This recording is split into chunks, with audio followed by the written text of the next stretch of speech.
Herkese merhabalar. Mutfağıma hoş geldiniz. Bugün sizlere lokanta usulü süzme mercimek çorbası tarifi vereceğim.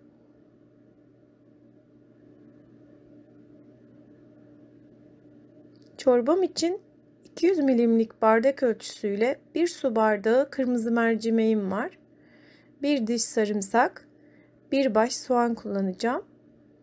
İlk önce sarımsak ve soğanımı ince ince kıyarak hazırlıyorum. Yemeklik şekilde ama birazcık daha küçük olarak.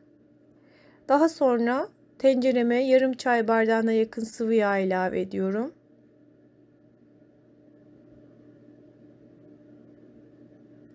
Sarımsak ve soğanımı da ekleyerek kavurmaya başlıyorum.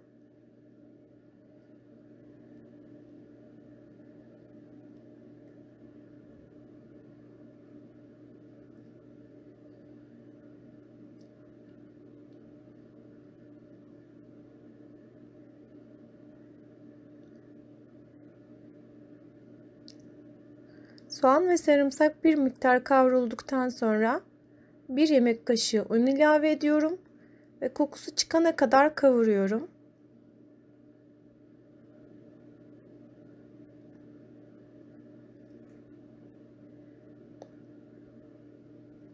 Ardından yıkamış olduğum mercimekleri ilave ediyorum.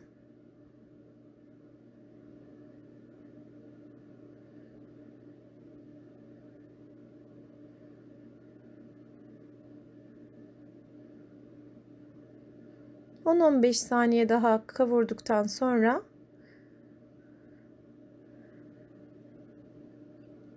yeteri kadar tuz ekliyorum. Üzerine çıkacak kadar kaynar su ilave ediyorum.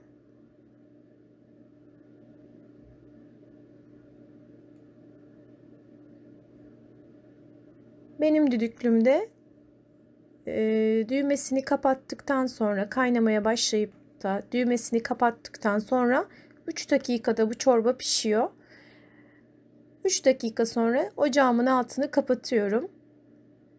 Artık çorbamın kapağını kapatıp pişmesi için bekliyorum. Bu arada çorbanın üzeri için çeyrek çay bardağı sıvı yağ, 1 tatlı kaşığı tereyağını bir tava içerisine alıyorum. 1 tatlı kaşığı toz biber ekliyorum. Biberin kokusu çıkana kadar güzelce kavuruyorum.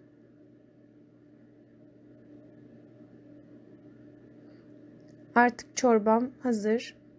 Çorbanız piştikten sonra kıvamı koyu gelirse eğer kaynar su ekleyerek kıvamını ayarlayabilirsiniz.